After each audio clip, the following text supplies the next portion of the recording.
So we all know that reporting plays a very important role, especially with application lifecycle management. And in this session, let's go over reporting in ALMQC. So would like to begin the session with a quote by Diane Swire saying, "Great questions make great reports." Saying so, great questions make great reports. So this is where we must start asking ourselves questions about what reports make sense for our business. First of all, ask yourself questions about what is the actual data structure and customization that you actually need to be in place to support these reports. After all, the reporting is all about your end users reaching their business objectives. So what are your end users' objectives and what is the format that would best suit to reach their goals? And finally, of course, how they would access these reports. So what is the best and easiest way to reduce friction to actually use these reports? So we could have great reports, but if you don't have easy and frictionless way to access this data, they will be of no good. So let's start moving into this in a little bit more details. So in terms of data structure and customization, what should be the question that you should be asking yourself about? Already at the time when you are setting up your projects and when you are setting up your data and setting up your customizations for your project, there are some base questions that should be asked in order to ensure that your data structure and your customization can actually support the outcome that your business requires in the future. So now let's move into the next slide, wherein we'll actually look at some of the various different structures that you can use in order to support your data in the reports. So some questions that you need to ask yourself when you're actually structuring your project in the very beginning is what type of reporting do the individual teams in the individual business units need when working on the project? So what type of structure would they need to get the relevant reports out? So at the same point, some of the very common reporting types that we are seeing is, for example, reporting on assigned team. This could be, for example, at individual team levels, where the team want to see reporting specifically on how they are doing and helping them in assigning work. Next up, we are seeing reporting as well on releases level. Are we actually on track for the release timelines? So this could be sometimes related to their project managers, for example. We see project features and areas of the product and reporting related to that. So this could be related to project managers and ensuring that they have scheduled the right features and right areas and that they are working on the right features now and have planned to work on the next important thing. To support this in terms of data structure, you can use a folder structure or hierarchical structure in folders. We could use releases and cycles to do more relevant reporting on releases. We can use different requirement types depending on the type of feature, the area of the product, and so on. This will also be relevant from customization perspective, so which we will be talking about in the next slide. From customization's perspective, for example, if a defect manager would like to see how many times a defect was reopened, then creating a user-defined field that could capture this information could help in generating the reports with regards to this data. And also from reporting perspective, if users would like to see a report based on the team that the entities have been assigned to, you could create a user-defined list with the teams that are working on the entities and then can use them to create reports based on the team values. So we could use these customizations to get different kinds of reports. Now, we might have spent a lot of time working on the data structure and setting up these customizations. So this is where project templates would come into picture, where we could use these project templates to standardize these entities across the projects, and which could also help us with cross-project reporting. Following which, to maintain the public folders that are used for reporting, we could use groups and permissions. Let's drill down further into project templates. So for project templates could be very useful in standardizing the customizations across projects from the fields perspective and from reporting perspective. Fields that could be used for cross-project reporting can be created in the templates and then pushed to the linked projects, which can then be used by the users to create cross-project reporting. And if organizations have requirements to generate standard reports across projects, like for example, monthly progress reports or status reports in a specific format, reports could be created in templates and shared with the linked projects, but could be used by the project users to create these reports. One important point to note is that project templates are available only in ALM edition and are not available for customers on Quality Center edition. So every project has a public and private folder in their analysis module where the reports are stored. These folders store the reports that the users create. Now, if all the users in the project have access to these public folders, then we could have a hell lot of reports in the public folder, which could be hard to manage. Hence, it is recommended to restrict the permissions of the users to create reports in public folders because all the users have access to private folders where they could create and store the reports that they require. And this could be managed through the groups and permissions in the project customization, wherein you could go to the dashboard tab and assign permissions to the respective user groups. So now we have talked about data structure and things that could be considered in terms of when you're actually setting up the project and when you're starting to structure all this information. But up next, it comes to actually creating the reports. So as we've already said earlier, there are questions that you should be asking yourself in terms of what kind of format makes most sense to our end users and what are the business objectives that my end users have. So we could actually create these reports which supports them and works for them. So we can create most beautiful reports, but if they are not useful for our end users, what's the point of creating these reports? So finding out about the business objectives for our end users, so we can support that and find out as well what format makes most sense. And creating these reports in ALM, it's definitely worthwhile being familiar with all the different types of reports that we can create on ALM. And also see how they are being displayed and what information is being displayed to our end users in order to decide on the format or the objectives that they could achieve through these reports. Now let's further drill down into each of these categories in these coming slides. So the first reporting format that we're going to talk about is the graphs. So the graphs are a visual representation, so they can be brilliant whenever we need to display information in a visual format. So first, let's talk about entity graphs, which are graphs that can be generated on individual entity. Like for example, you have a list of graphs that you can generate for defects, for requirements, for test instances, so on and so forth. Now these are set of predefined reports. They cannot be customized. So whatever we have in the reports is what you can generate. But the best thing about entity reports is you can do drill down. So it's perfect for analysis. So if the end users have objectives to analyze on the graphs that they're seeing, then these reports are ideal because when you click on these graphs, you get more information about what is contributing to the data in the graph. The next type of report we have is the business view graphs. So these graphs are based on the business views that are available out of the box. We have some out of the box business views that our users can use to generate these graphs.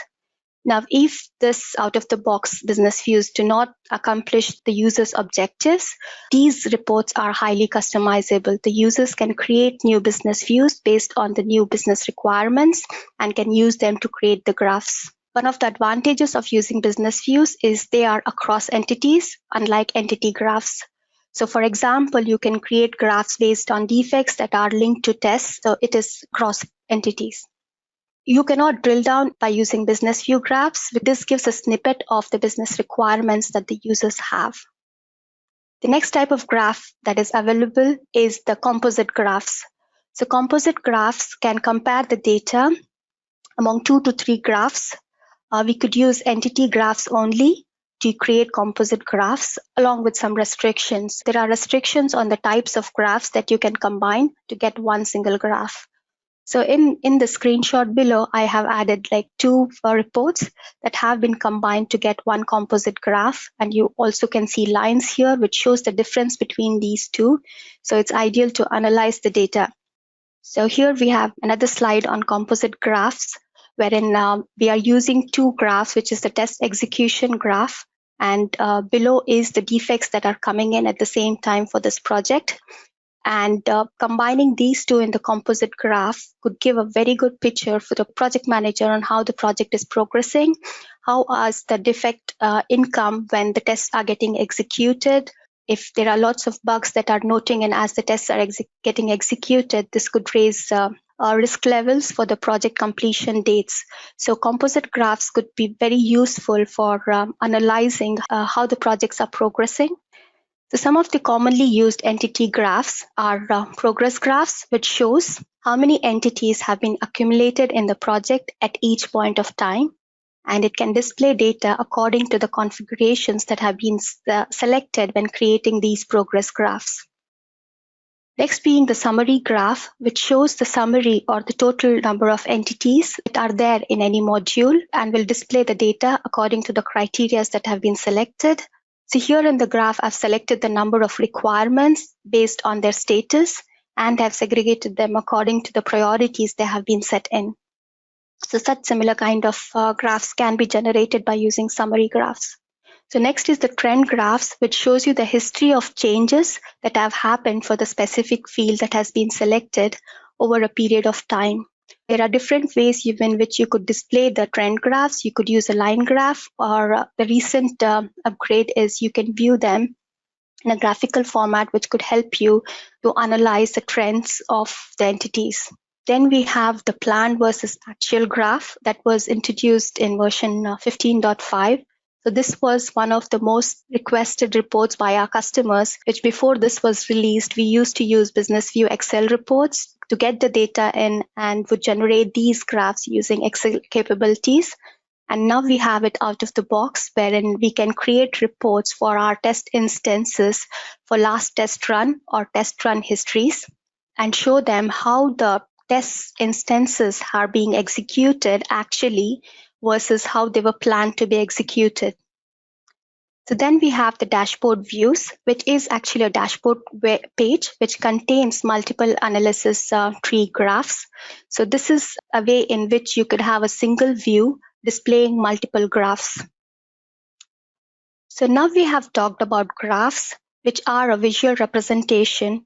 But sometimes, of course, we know that while graphs are great, we need to be able to see a report that we can send out or analyze further and have a snapshot for auditing purpose or like historical purpose, or have a data trail where we have a full extract of information. And this is where reports can be useful. So now let's talk about the different types of reports which we can generate in Excel or document format. So first is the project reports, which we can generate in an HTML, PDF, or a document format. So these reports are template based. We have out of the box templates available, which can be customized to basic levels. Cannot create complex customizations, but basic template customizations can be done in the project reports. We could select the modules for which we would like to generate the report for, add them in the hierarchical way. We could set filters in and generate these reports in different formats. Then we have reports that can be generated in Excel format, wherein we have the Business View Excel reports. These are again based on business views, which are available out of the box and can be customized and create new business views as well.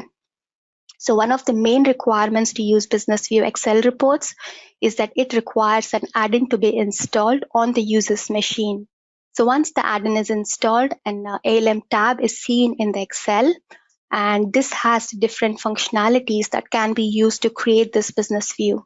There is worksheet configuration that can be used to filter out the fields or set filters in or select the fields that you would like to display and sorting out data.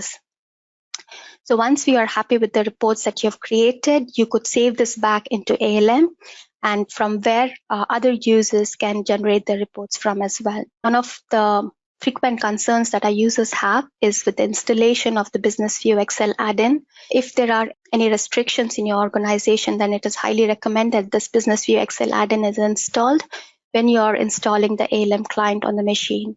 The next type of Excel report that is available is Excel reports.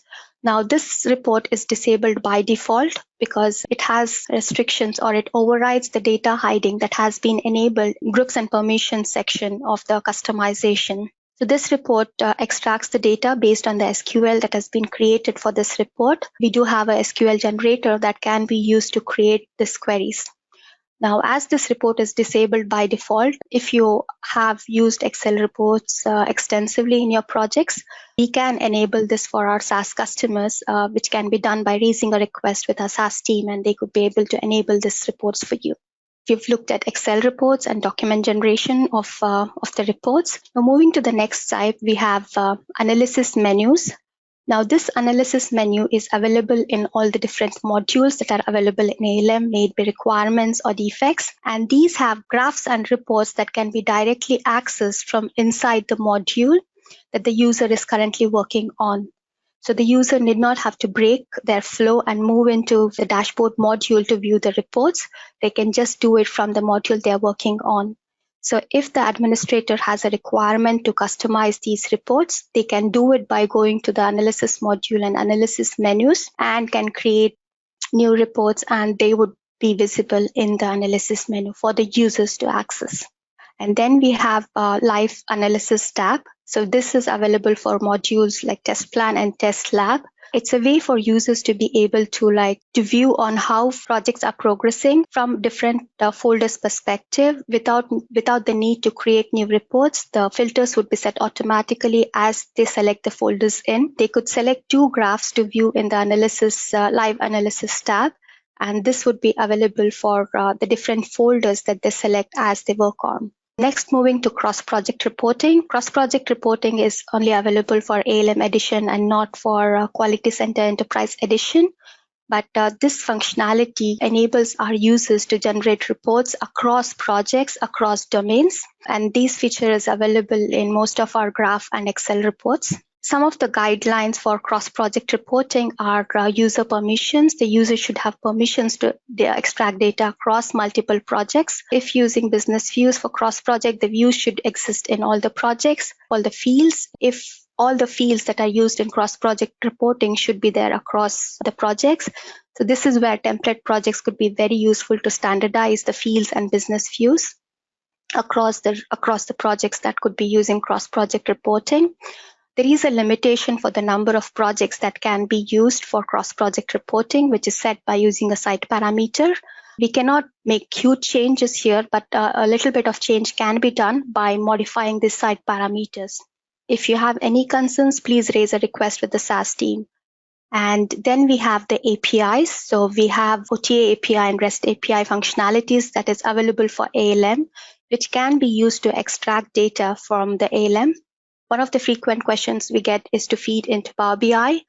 We do not have a direct integration, but the options like REST APIs or OTA APIs or the Excel reports can be used to extract the data from ALM and then be fed into these reporting servers for organizational reporting.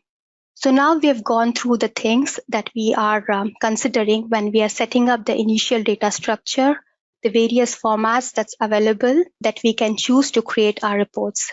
And finally, now let's talk about how do the users actually access these reports. And that's one of the key parts of the puzzle. So let's look at the various different ways that you can use to access the reports.